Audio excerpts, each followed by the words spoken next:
What a warm welcome along to Jump to It here on IrishRacing.com. We're looking back at the Aintree Review special, of course, in the company of Vincent, Finegan and Stephen Harris as ever. Great to see you, gentlemen.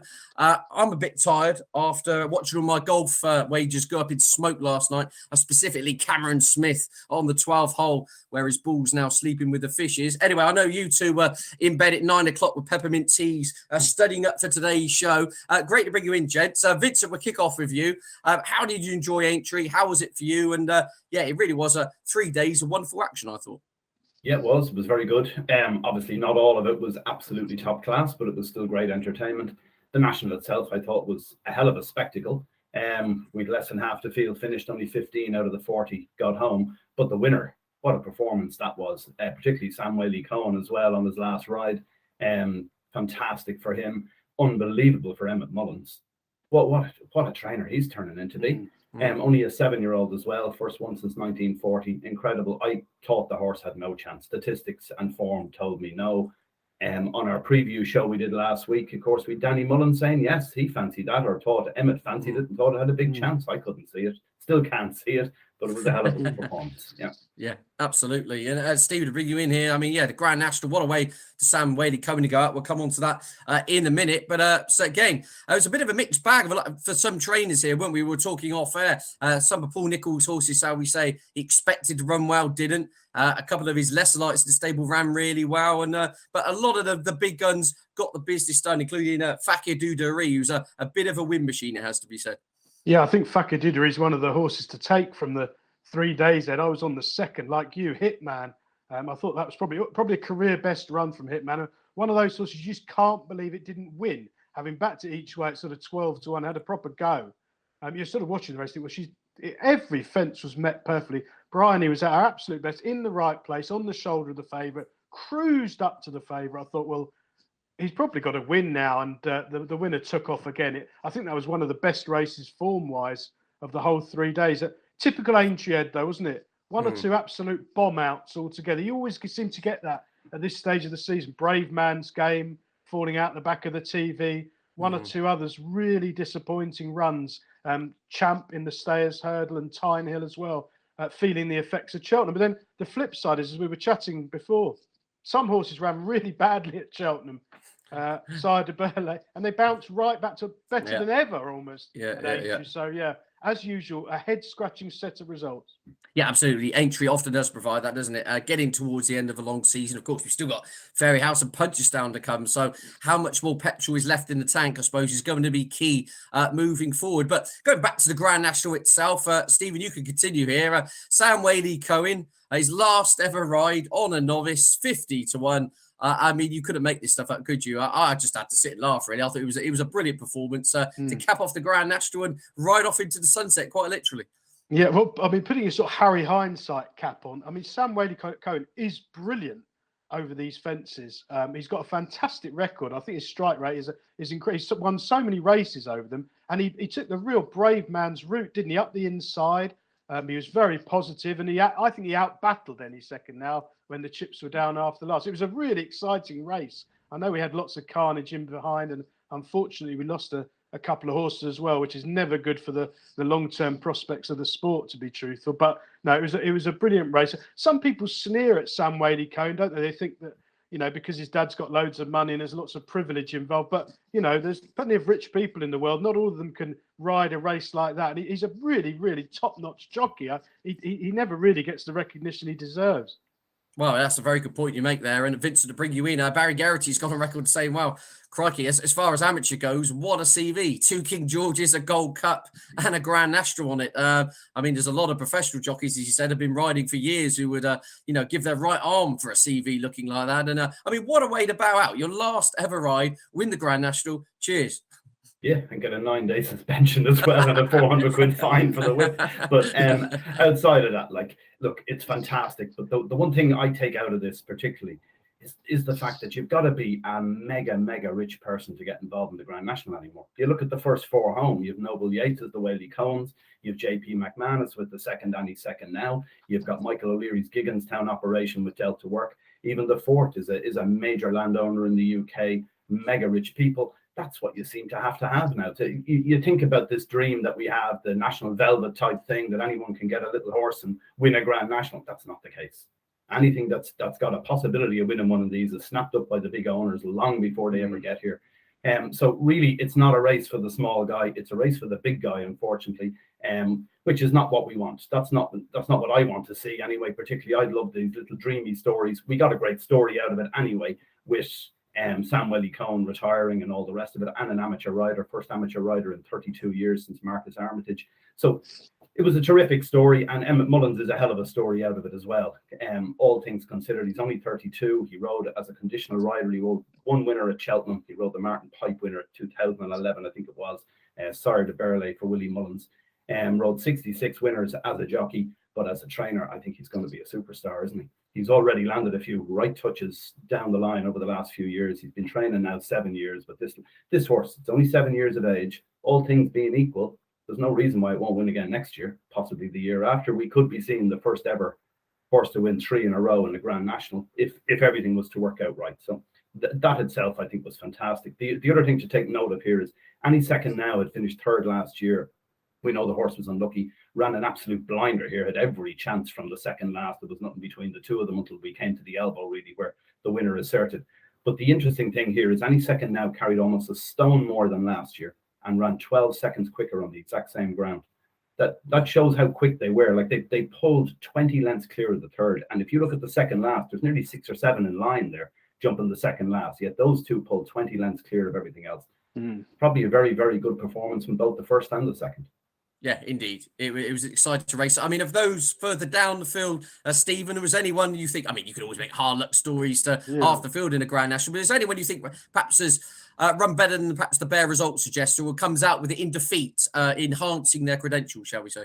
Well, I do think that Run Wild Fred, who I was on at 20 to 1 and 25 to 1 each way, and actually went to the trouble of getting on with all the extra places and obviously every relation and friend was on as well.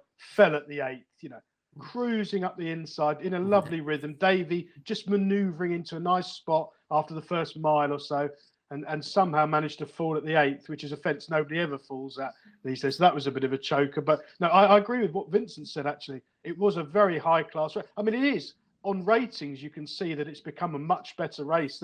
There aren't any sort of 1,000 to 1 no-hopers anymore. When you go down to the sort of horses who are 66 and bigger, they're all top-notch handicappers, basically. Who've got plenty of winning form if you go back far enough. So it's a high class. I tell you, a horse who ran really well, Ed, and you put him up, and you were absolutely right, actually. Santini. I thought he might win a mile out. He was moving so well for him, and he was sort of within hitting distance of a properly strong pace. I thought, well, he's going to go close here. He possibly didn't stay in the end, would you say? Or, maybe. Which was surprising. Maybe he'd need a bit softer ground. I don't know, to slow the others down a bit, but he jumped. He was too quick. Well. Santini was too quick for the National. He's. I suppose he's not a horse to be making loads of excuses about, but he's the sort of horse who could come back next year and be sort of 100 to 1 again and run another blinder if it was a bit more attritional. I mean, it was a relatively speaking, a bit of a test of speed. They went a proper gallop, and obviously we only had 15 finishes. It took a lot of horses out of their comfort zone at an early stage. Yeah, indeed. I mean, to try and to go off a slightly different angle in a sense, but we were talking about perhaps all the class horses coming to the fore. Is this a wider point, Vincent, in terms of the makeup of the race, where we talk about, we don't want to keep bringing it back in, but I will. Fence is a lot smaller now. Relative to 40 years ago, it's a lot easier to get from A to B. Is the lottery of the race to some extent? I mean, I know we've just had a 50 to 1 winner, so it sounds hypocritical in a way, but as the overall profile of the Grand National, is the lottery of the race kind of going out the window to some extent by the fact that these class horses can carry the big weights? It's not quite the guess 'em up Foyne-Avon jumping test it once was to some extent. Yeah, largely I'd agree with you. If you take maybe the last 10 years, take an overview of that. But if you take this particular race as a microcosm, it wasn't. It was a lottery. It was literally a lottery because we lost so many fancied horses early on as well. The likes of Manila Times was gone after 3 fences or something out of the race, and so on. Horses getting brought down. There were casualties all over the place. So it wasn't quite what we expect to see in a high class chase where they all jump around, all finish, and the best horse wins. It wasn't quite that. I think we probably did get the best horse winning in the end, and probably a horse that could win it again. But overall, it was quite a lottery. The one horse that, talking about horses to take out of it, one horse that I couldn't believe how well it was going for most of the race was Longhouse Poet. It looked all over a winner for a circuit and a half. I saw in Betfair it was trading down to less than 2-1 in running with almost a circuit to go. It was absolutely cruising, pinging the fences in the A1 position on the inside, sitting third or fourth. I can't believe that horse wasn't in the places, finished sixth in the end. So maybe you'd have got it with the extra places, you get a few quid back. But that looked to be a horse that was going seriously well. There's a big day in that horse, definitely in the future. Where it ends up, I don't know. But like you're talking about, it's got to improve a good bit to be getting towards Gold Cup standard. But the way that horse jumped and travelled for 3+ miles, it certainly is going to win some big races. Well, I think they're definitely, given his age as well, is on his side, isn't he? I'm sure they'll be back again for another crack at this in 12 months' time. Really took to the place, didn't he? And the fences. On a more somber note, obviously, that casualty, Stephen, in the race, and nothing everyone wants to hear. But, for want of a better phrase, I don't see how else you run the Grand National without running the risk of these things happening, unfortunately. It kind of goes with the territory, doesn't it? But nonetheless, the report was, just to clarify, all horses were fine in the aftermath, but of course, Eclair de Surf and Discorama subsequently had to be put down with injuries that were diagnosed afterwards, there or thereabouts. I mean, what's your view on it? Well, my view is that, we're all racing fans, and we get our living on the back of racing, and I'd like to think we're all racing people, really. There are a vocal minority of people who do not want racing to exist. They think it's cruel, and obviously 2 deaths, very sadly, adds fuel to their fire. I don't think racing needs to navel gaze any more than it already does. We've already had the trade rag coming out with their yearly sort of flagellating, how cruel it is. Oh, we need to limit the field size down to 30, or maybe, it's all just it's unnecessary nonsense. You've either got to back it or not be involved in it. It's hypocritical, I think, for these people who, one person in particular at the Racing Post, who writes the same article every time something happens bad with racing. I think the truth is they actually loathe racing, if truth be told, and in 5 years' time they're all liable to be doing something else. And quite frankly, let's hope they are. But there are issues in racing, but they have taken a lot of action with the Grand National. We're either going to ban steeplechasing or jumping over obstacles altogether, or we're going to have to get on with it and suck it up. And every single mitigation is in place in terms of welfare now. Unfortunately, it is a dangerous sport. Any sport with animals is. If you think it's the right thing to do, and I do, I happen to believe they're looked after fantastically well and live fantastic lives that they would never lead otherwise. Nobody's training 150 horses for fun to jog them around the park on a weekend. There is a financial aspect to it. It is a commercial business. It is a sport. And if you get your living off the back of it, you've got to back it.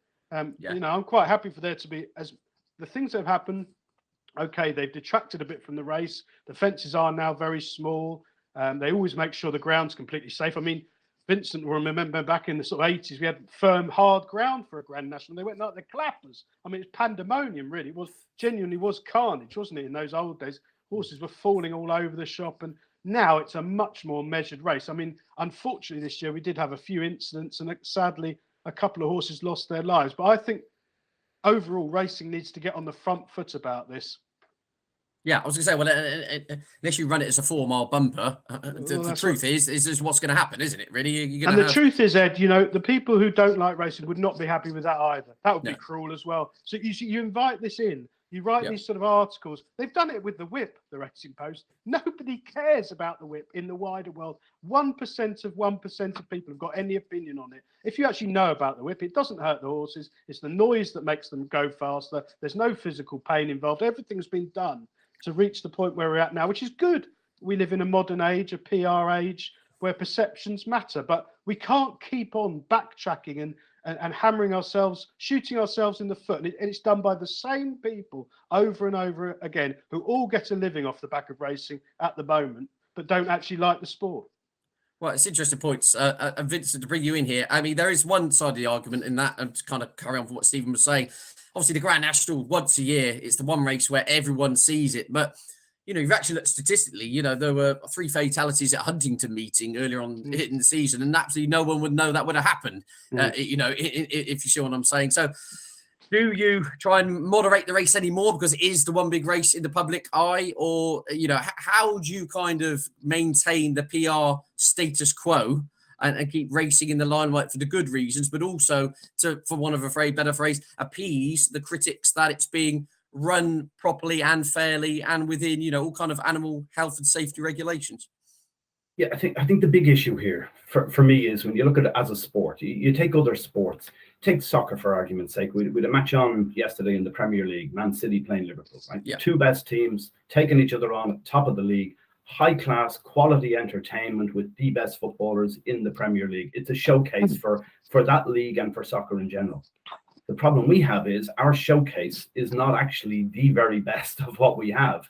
Right. It's almost like in Ireland, we've a thing in GAA here. There's junior football matches where anyone any age can play in them, and they kick the legs off each other. They have punch-ups every 15 minutes. If that was what showcased their sport, I think there'd be outrage about it. But that's not what they showcase. They showcase the absolute best in the biggest games and so on. And it's the same in most sports.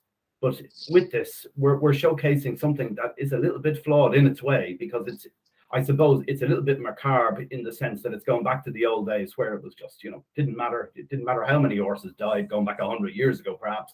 Obviously, health and safety is a major issue nowadays, and we have to pander to that to some extent. I agree with Stephen about the fact there are some people in the sport who just keep hitting it, saying, and outside of the sport particularly, saying, it should be stopped, it should be banned and everything else. I don't agree with that. Obviously, I'm a huge fan of the sport, but you have to take it. This is one of the more attritional races we have. The reason that they made changes to the race in 2012 was because of the number of fatalities. They reduced that down. This year, there were 2 fatalities. It's the worst we've had since 2012, since they made the changes. But I had a look back at last year, 2021, 6 horses that ran in that race never ran again. I don't know what happened to them, but they never ran again. And that will be probably the case with some of the ones from this year. Obviously, we know 2 of them won't run again, but maybe there's more that have other injuries that they picked up first or whatever else. It is a pretty hard test for a horse, whatever way you look at it, isn't it? And is that the best thing to showcase to the world? I'm not quite sure. I really don't know. I don't know where I sit on this, because I love horse racing. I love the spectacle of it. I love national hunt racing in particular. But is this the race we should show to the whole world? I'm not quite sure. I think it's going to get shown to the whole world by default, isn't it? Because of its heritage and its history. I mean, is there a case here where you just say get stuff to the critics? Otherwise, where do you ever stop?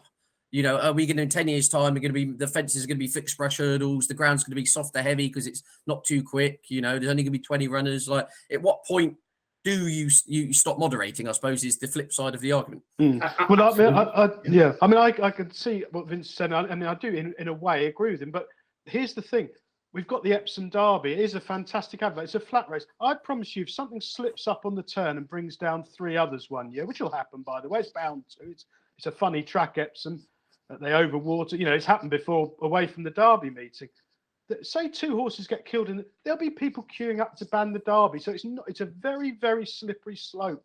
I'm from a dog racing background, bookmaking wise, for 20 years at the Dogs. And the last time I went to the Dogs as a member of the public, I went to Toaster to the Greyhound Derby. Fantastic facility. There's people outside, 20 people spitting into your car because you're driving into the dog track. Now, dogs, by the way, are looked after just as well as the horses are. They get fantastic lives, but they do race commercially for a business, for greyhound racing. My view is that it's not cruel at all. And again, they wouldn't exist if we didn't have the sport. So you've got to be careful. The people who don't want racing are not concerned about the nuance of how big the jumps are, or whether Lee Mottershead thinks there should be 22 runners, or maybe they should run in lanes, or maybe they shouldn't jump fences.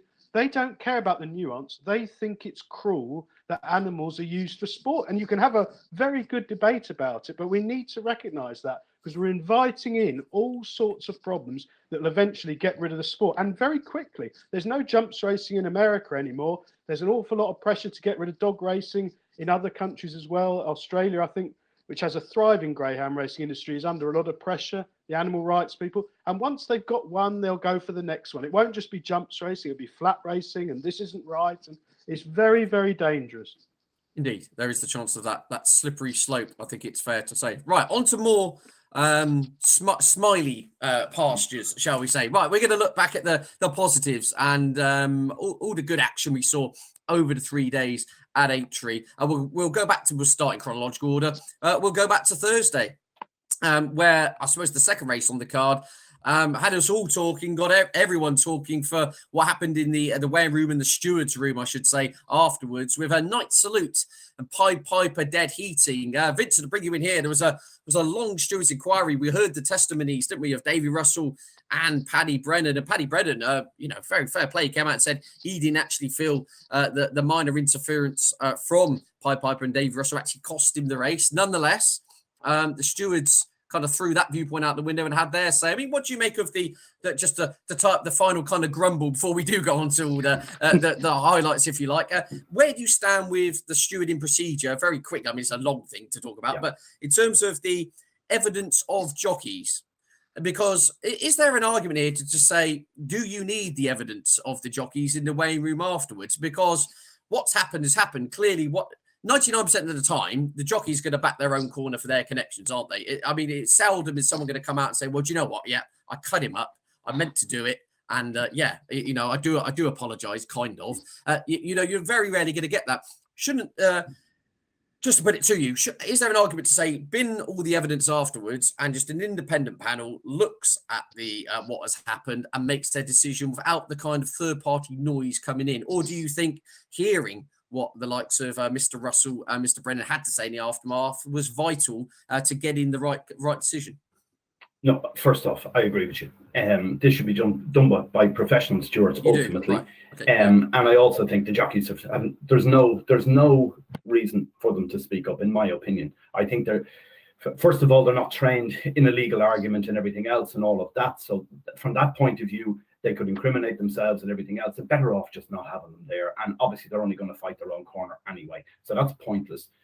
With this particular case, this was almost from a stewarding point of view. If you're a trained steward anywhere in the world, this was steward's porn, is what this was for you, because you have a dead heat.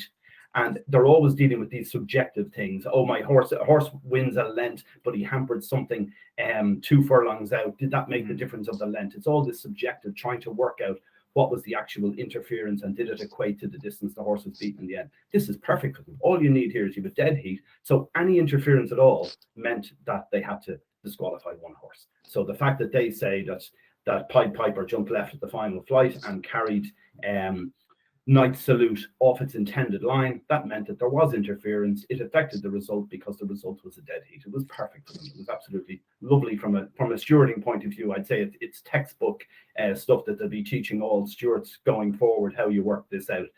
But at the same time, it looked very unfair on the day. I've always thought that a dead heat is actually a very fair result in lots of ways in racing. I know a lot of people think this is a stupid idea, but for me, if you take people who go to Aintree, for argument's sake, or any other meeting, when people come who aren't normally at racing and they're not general punters, they back a horse. We had a couple of student days in Ireland last week where we had huge throngs of students at both Leopardstown and Limerick, had a fantastic day out, no doubt, betting their couple of pounds each way or whatever it was, right? But all they want is to be able to come away from the day saying, we've great fun, I backed a winner or I backed a couple of winners. It's not about the money. It's about them getting a couple of quid back when they place a bet. So oftentimes for me, I think a dead heat is actually a very good result because it gives twice the amount of people get paid out. You also have both jockeys are delighted because they've written a winner. You've got both trainers are delighted because someone's been paying them training fees for 6 months and they both get a winner as well. So for me, I think a dead heat is a good thing. There should be more of them in racing, in my opinion, but lots of people will disagree because we've all these down to the last pixel to determine it with photo finishes and everything else. But from my point of view, I thought it was a bit of a sickener for the Pied Piper camp.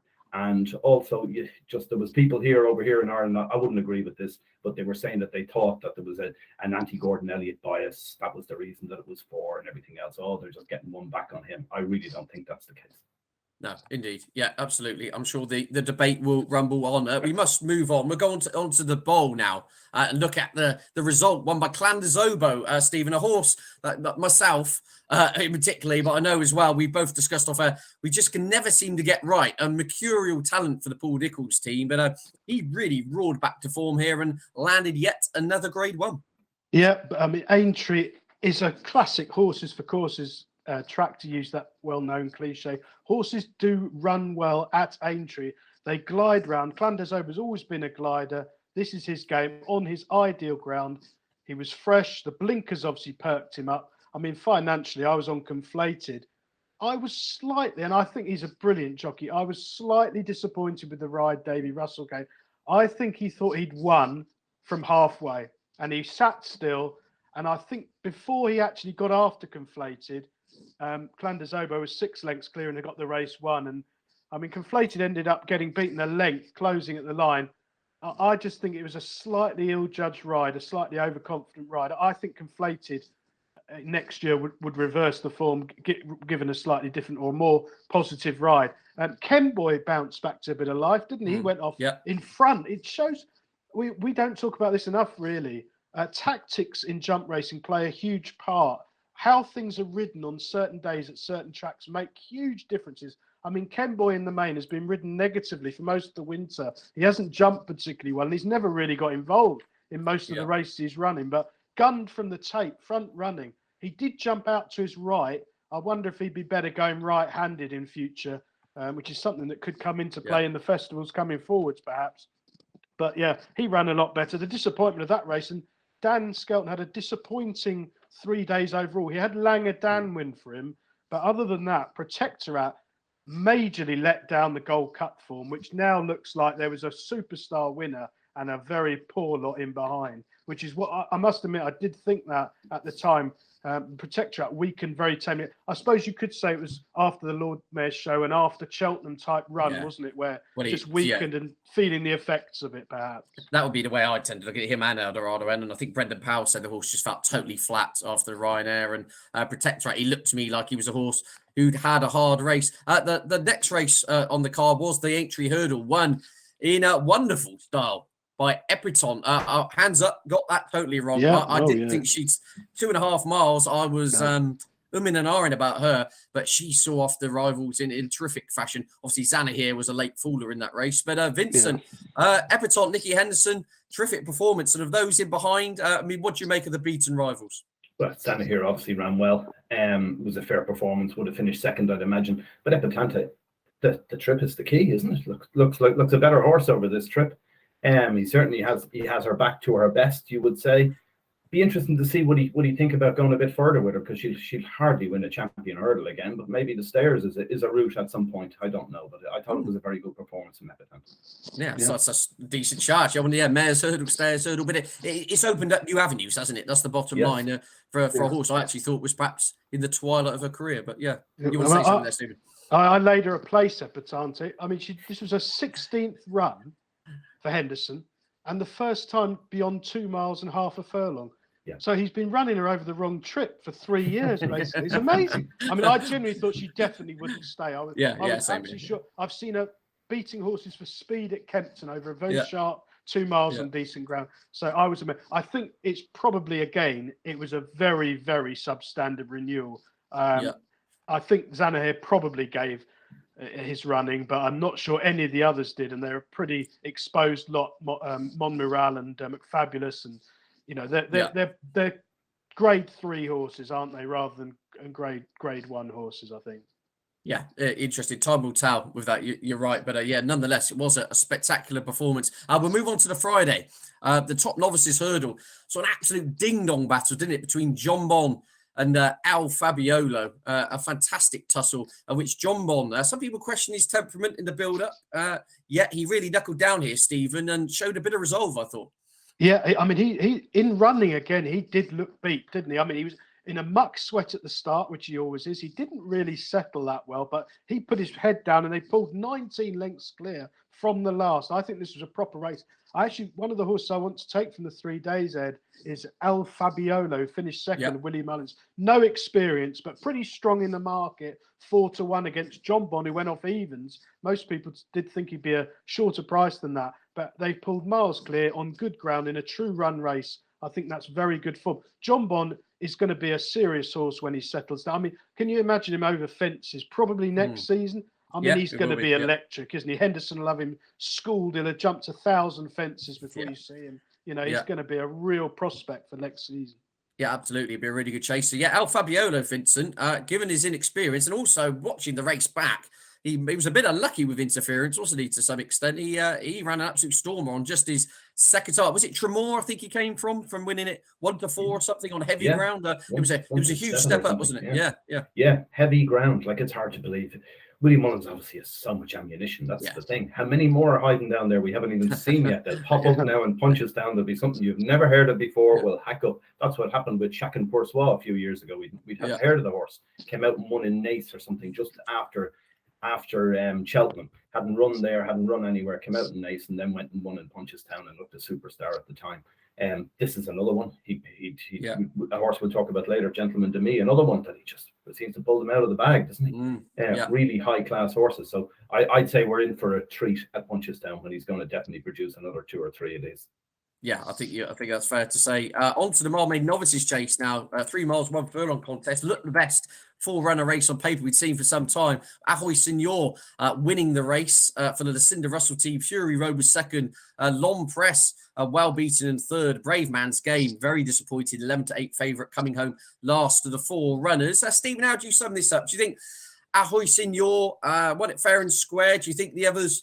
Long Press and Brave Man's Game were disappointing. I mean, obviously were disappointing, but I mean, do you take that form of face value? I mean, my gut feeling is Long Press was just totally spent after Cheltenham, and Brave Man's Game has run so bad to be true that, I mean, people seem to have very short memories in horse racing. Brave Man's Game wiped the floor of Ahoy Senor 7 lengths only 3 months ago over a very similar trip.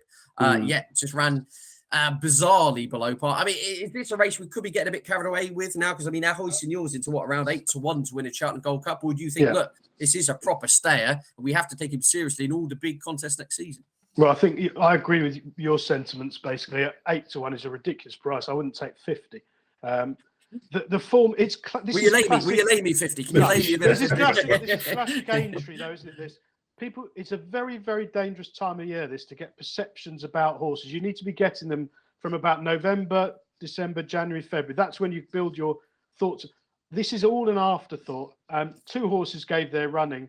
Ahoy Senor jumped superbly, made all. He did jump out to his right at every fence, which, by the way, when he goes to Cheltenham, will be much more of an issue in a proper race, a Gold Cup. Fury Road travelled all over all of them. I thought Fury Road was probably going to win. He didn't find as much as a Ahoy Senor. Got gifted us pretty soft lead and was the only horse to give its running of the market principles. As you say, Long Press left the running at Cheltenham's miles below par, and Venetia will now probably disappear till about next October. You know, she's going to have about 1 winner out the next 200 runners, isn't she? And then she'll disappear for the whole summer, and you know that's how she trains. Long Press had just had enough. A brilliant jumper who's had a brilliant season, and Brave Man's Game. I thought Paul Nicholls was quite funny. He got a lot of stick for it. I think it's probably right. I suspect he had Brave Man's Game absolutely wound up for Cheltenham, and this was an afterthought. And although he didn't run at Cheltenham, he said, "Well, I think I left the race at Cheltenham in its box." Or and people were scoffing. By not running, he left his race at Cheltenham. That was it. I can see what he means. I mean, I think Brave Man's Game got put off by Ahoy Senor jumping across in front of him the whole time. Eventually, Cobden got him up the inside. But he was beaten a mile out. That wasn't his running. So, his form for the dustbin. For all that, Ahoy Senor's a lovely horse, a cracking staying chaser. He's the sort of horse, by the way, Ahoy Senor is going to be very hard to place next season. He's going to have a very high rating. He's going to have to run in grade 1s, and he won't be good enough. Well, that's an interesting point. I thought the ideal race for him would be the Ladbrokes Trophy or the Hennessy in Old Money, where you've already won by 30 lengths, but then you say, off 160 plus, he's going to be carrying lumps of weight around there, isn't he? He's going to have to be a Denman-esque performance with it. But form for the dustbin, says Stephen. I've got the answer I wanted there, Vincent. How do you sum up this race? A little bit of a head scratcher, in my view. Yeah, what was interesting was the betting beforehand. The 2 that it looked to be between, Long Press and Brave Man's Game, both drifted in the betting, and all the money came for the other 2. Somebody knew something somewhere is the bottom line here, and they got it absolutely spot on. The second horse, Fury Road, ran a blinder, as Stephen said, travelled like a dream in behind. There's definitely a big day in this horse now. He was suffering after the race with that astaxia, where his limbs are a bit wobbly or whatever. He was wasn't himself after, a bit like jelly after, probably took too much out of him, but my God, he travelled like a dream. Did beautifully. You thought for a long way he was the one that was travelling, even though you knew the other horses were seemingly better than him, Long Press and Brave Man's Game, but he travelled so much better than them and looked the only danger to Ahoy Senor from quite a bit out. I think that's a horse I'd liked all along. I'd definitely be taking him back as one for next season. He could produce some good performances, possibly in handicaps. Yeah, indeed. Yeah, so definitely lots to ponder out on the back of that. The final race we'll cover from those days' results was the Marsh Chase, which registered as the Melling Chase, of course. Fakir D'Oudairies a grade 1 winning machine when his old foe Allaho isn't around, I think it's fair to say. But looked in trouble for a little while, Vincent, but kind of hit the turbo, didn't he? And got the job done again. In ultimately, very good start. He's such a consistent horse. When you go through it all, I know that the pair of you were talking about the fact perhaps going into the race that he wants heavy ground or softer ground. Yes, he handles it as heavy as you can make it, but he's also won quite a few times on good ground as well. He's very versatile, almost always runs his race. You only have to see it with Allaho, with the fact that he's been beaten 15 lengths or whatever, 12 lengths. Is it 12 lengths 2 or 3 times by the same horse? He runs to the pound almost every time, so you know what you're going to get. Very consistent. He's a horse for favourite backers. He's a dream, isn't he? You know what you're going to get every time you place a bet on him, and he'll always run it. And if he's up against less than top class opposition, he does beat them each time, which is fantastic to see.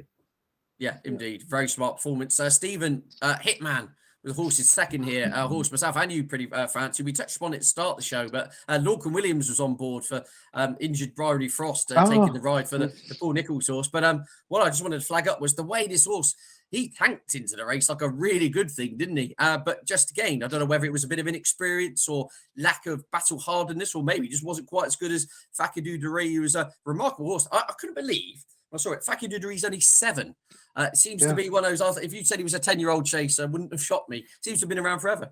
Well, and you say that for Hitman's only 6. I know, it's bad. Who seems to have been around for about 10 years. I mean, and I thought Hitman was a career best run. Lorcan Williams, I honestly thought Bryony was on. I was watching the racing without sound, to be honest. As I often do in ITV coverage. She was booked right, but she was booked right and got injured. Yeah, but it was a brilliant ride from Lorcan Williams, in the right place, pounced on Fakir D'Oudairies and just probably got outpaced. Now, I mean, Hitman is a very nice prospect for 3 miles next season. I think I know you were mentioning off air about the King George, and I could certainly hear that. Maybe that might be a little bit of a stamina test too far if the ground got soft, but he really did glide round on good ground, didn't he? Jumped superbly. He's a really likable horse. I think there's loads more improvement. He's exactly the sort of horse that Nicholls will be mapping out a Saturday campaign already for next season. He'll know the 5 runs he's going to have. And maybe the King George might be one of them. He's an exciting prospect. I tell you, a horse who ran really well in that race, Paint the Dream of Fergal O'Brien, a brilliant jumping front runner who didn't get things his own way, but still tanked into things on the bridle on the home turn. He's going to have loads more paydays when you get decent sort of spring ground in the future. Yeah, absolutely. Lots to take out of that. But yeah, Hitman, definitely a horse with a bright future, I think it's fair to say. Fakir D'Oudairies, only 7. Joseph O'Brien said he's going to start winding down his jumps operation, but for now, at least anyway, that horse remains the absolute flag bearer for that yard. Very quickly to go on to Saturday, we've discussed the Grand National at length, but 3 Stripe Life, Vincent, confirming that Sir Gerhard form, I suppose, to some extent by winning the Grade 1 Mersey Novices Hurdle. Yes, largely. And just going back to what Stephen was on about earlier about conflated and the ride Davy Russell gave it, possibly did think he'd won and left it a bit too late. But my God, he gave this 3 Stripe Life some ride. Cruising at all stages, an absolute winner from maybe 5 or 6 jumps from home. It just, there was never going to be another winner the way he had that horse traveling. He just had him put to sleep, pinging every hurdle. It was always a winner. It was a super performance. Obviously, he's a little bit below top grade in Ireland, or he looks to be with Sir Gerhard alone, but he was also beaten by the stable companion Mighty Potter earlier in the season. That's obviously a very good horse too. So yeah, Gordon Elliott had something to look forward to here. He had a good day there. A couple of winners in a row and everything else. So he's certainly going well, Gordon Elliott, again after the bad Cheltenham he had by his own standards. Yeah, it'd be a good chaser next year, I'd imagine. 3 Stripe Life, wouldn't he? Stephen, you can take this one. The Maggle Novices Chase. Gentleman Du Mee, of course, a little bit of an upset here with 4-7 favourite Edwardstone being turned over.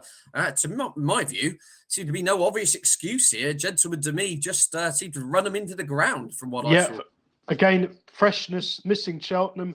Gifted a soft lead. I mean, I actually ended up having a few quid on third time lucky because I didn't actually fancy Gentleman Du Mee because I thought that For Pleasure would definitely lead and they'd ruin each other. But actually, they just rode For Pleasure to get round and collect 4th place prize money, which was probably a very good move on their part. But that allowed Gentleman Du Mee to set his own fractions, jump really well in the main. And typical Aintree, they don't stop at Aintree. It's a flat track on good ground, and he ran on really strongly. I think Edwardstone was very weak in the market. Vincent alluded to that with another race earlier on where they half smell it, that they know that they're not quite 100% A1 And Edwardstone, I think, touched 5 to 4 on. I mean, 7 of 4 on is a terrible SP return.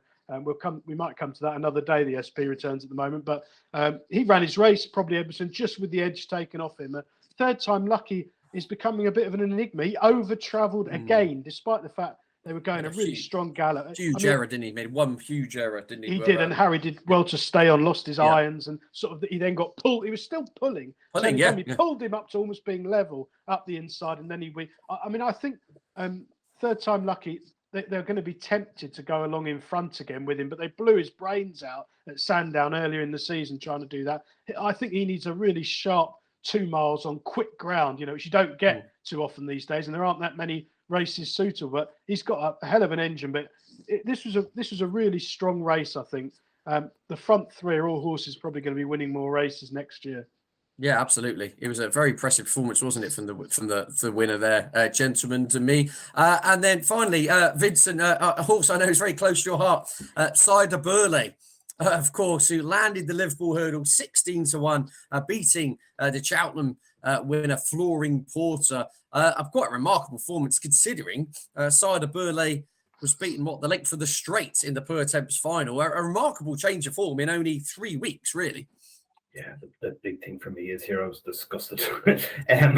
I thought he was going to go for the Stayers Hurdle. I thought he was going to take on Flooring Porter. He'd been second to in the Stayers Hurdle in Cheltenham the previous year, beaten 5 lengths, went off a 5 to 1 clear second favourite that day. I thought he was going to run. You could have had 33 midwinter for him for the Stayers Hurdle. I was sure he'd run there and run a big race. Instead, they decided to go back to the Per Temps, which he'd won twice before. Seemingly, he got in a lot of trouble early on in that race, and they were saying, no, you can rule that out. But this was some performance beating Flooring Porter. Now, Flooring Porter, Danny Mullins, he's a miracle worker on this horse. You can get him around the way he goes. Anytime there's a gap in a rail, the horse wants to dive left. It's a hell of a hard ride. You saw him on the way to the start as well. It's very hard to get him to settle everything about it. Danny does a great job on him, and he ran his race. He finishes 20 lengths ahead of Champ. That's some performance. No matter what way you look at it, it's definitely, you can say, oh, Champ didn't run his race or whatever, but Flooring Porter certainly did. Flooring Porter ran a cracker, and yet he gets beaten by Cider Burley. Hell of a performance. Mark Walsh was riding out of his skin there on Saturday as well. Terrific performance. And I don't know what to make of it. Cider Burley, obviously, he's not a young horse. He's not going to be doing a whole lot going forward. You wouldn't expect to see him lining up for the likes of the Stayers Hurdle again next Cheltenham in March. So Flooring Porter, if you take Cider Burley out of it, Flooring Porter wins the Stayers Hurdle again next year, which is what I thought after seeing it this year. You can still get 9 to 2, 5 to 1 seems a price even this far in advance. Yeah, absolutely. That definitely was a bit of a turn up to the books. I think it's fair to say. Right, that pretty much wraps up our review of Aintree, gentlemen. But I'm not going to let you go without nailing your colours to the anti-post mast. Is there any horse out of the Aintree Festival, be it for next year's Grand National, for Grade 1 coming in? We mentioned Gentleman Du Mee. Was he 14s for the Champion Chase? Cider Burley, what are we thinking? Is there one horse you like going further forward? Or I'm not going to say recommend him as a bet, but an obvious target. Kicking off for you, Stephen, a race you really think will be tailor-made from something we saw from the 3 days of action in Liverpool. Well, I'm going to stick with the horse. We both backed Ed Hitman. I thought he jumped superbly. He's only 6. He's trained by the right person. 2 mile 4, maybe he wants 3 miles now. He's such a strong traveller and a sound jumper. There should be loads more to come from him. I'd sort of, until I looked just now, I thought he was probably 9, if I had to guess. Certainly 8. The fact he's only a 6-year-old, he'll keep on improving for Nichols. Where he heads to, you said the King George, I could hear that. And he's 40 to 1 for that, isn't he? I mean, Nichols has indicated he will be going up to 3 miles next season. Well, so he looks a natural fit, does an easy 3 miles. And it'd probably be good ground, which is, I think that is the key to him. I think he can win on soft ground. He's got loads of soft ground form, but the way he travels and jumps, I think he needs good ground. And Kempton, it rarely gets too bad, does it? So that would be an interesting one at 40 to 1. Hitman for next season over the 3 mile contest for Stephen. Yourself, Vincent? Well, I think I'll take a couple out of the Grand National. The winner, obviously, Noble Yeats. I think that horse will win it again next year. Should be able to anyway. He could have a hell of a career in these national races. The other one out of that is Longhouse Poet. I've never seen a horse travel as well for so long and still not be involved. He will win races. He'll win some big staying chases at some stage in the next year or two. Probably quite a few of them, I would have thought. And then the other one for me is Flooring Porter. I still see no reason why that horse won't win the Stayers Hurdle again next March. Yeah, absolutely. Form is in the book there, isn't it? At Prestbury Park. Now, very quickly, I'm going to throw in a bit of a dark horse, more of an eye catcher. In the Mersey Novices, 1x3 Stripe Life. My eye was second, but the third was North Lodge for the Alan King team.